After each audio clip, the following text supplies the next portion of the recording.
Okay, so I'm going to give you a bit of a rundown on the drift car just after our first day out. It's been a while since I've been done much with this car. I've been busy doing a lot of cleanup stuff, trying to clear out my shop and this and that, and make room for stuff. But I want to show you sort of what happens if you don't properly clean your diff before you weld it. I gotta pull that out now again. Tyler had a bad experience. I don't like these. I had a bad experience. I had a bad experience. So this is what the day's work looks like.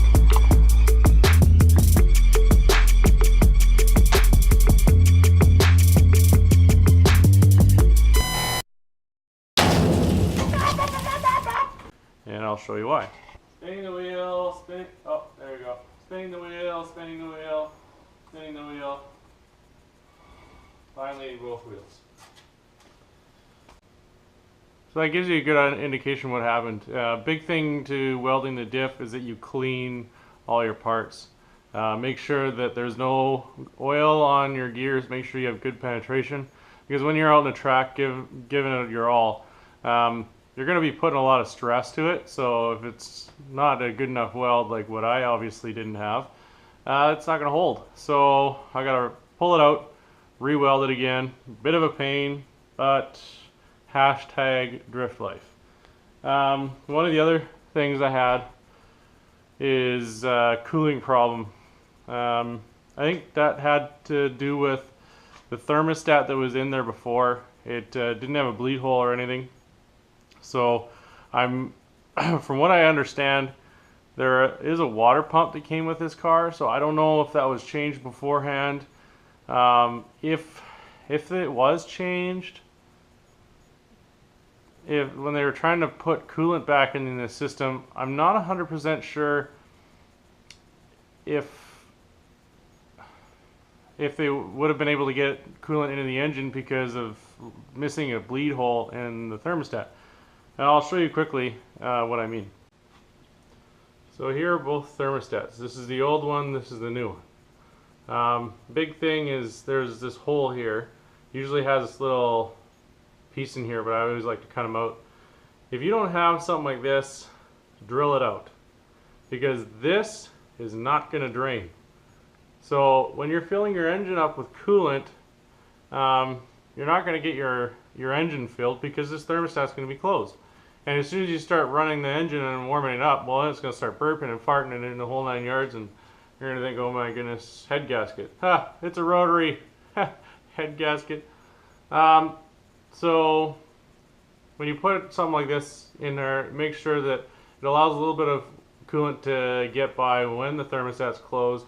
Not enough where it's going to obviously bypass, but you need to be able to fill your engine up, because if you don't, you're going to overheat it really fast. And we don't want to do any damage. Obviously, we're out there working on the car really hard, so we don't want to have any issues. So I'm putting a new thermostat in. And before I do this, before I do anything else, I'm going to fill the engine up under the thermostat first, and then put the thermostat in, seal it, and then go from there. Oh, and I'm not using a gasket, I'm using flange sealant, which I seem to like a lot better than gaskets. I think they're, I don't know, I don't have the greatest history with gaskets. They seem to leak just ever so slightly.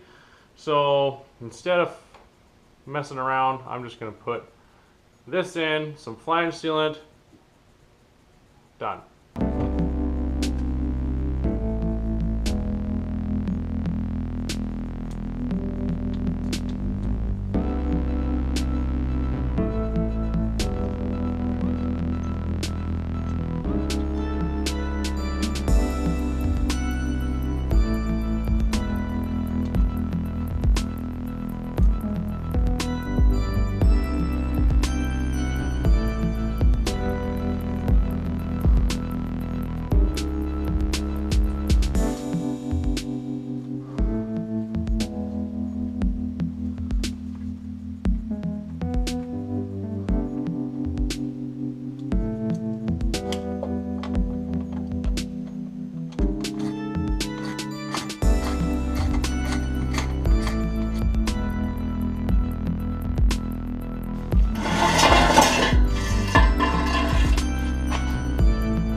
little chunkies. I wonder where that came from. Weld. Hey everyone, thanks for watching. If you like this video, please hit the like button. Feel free to comment, and I appreciate you taking the time to watch this video. So you can also hit the subscribe button there. Next week, we're going to take a look at my personal favorite, the hydraulic handbrake.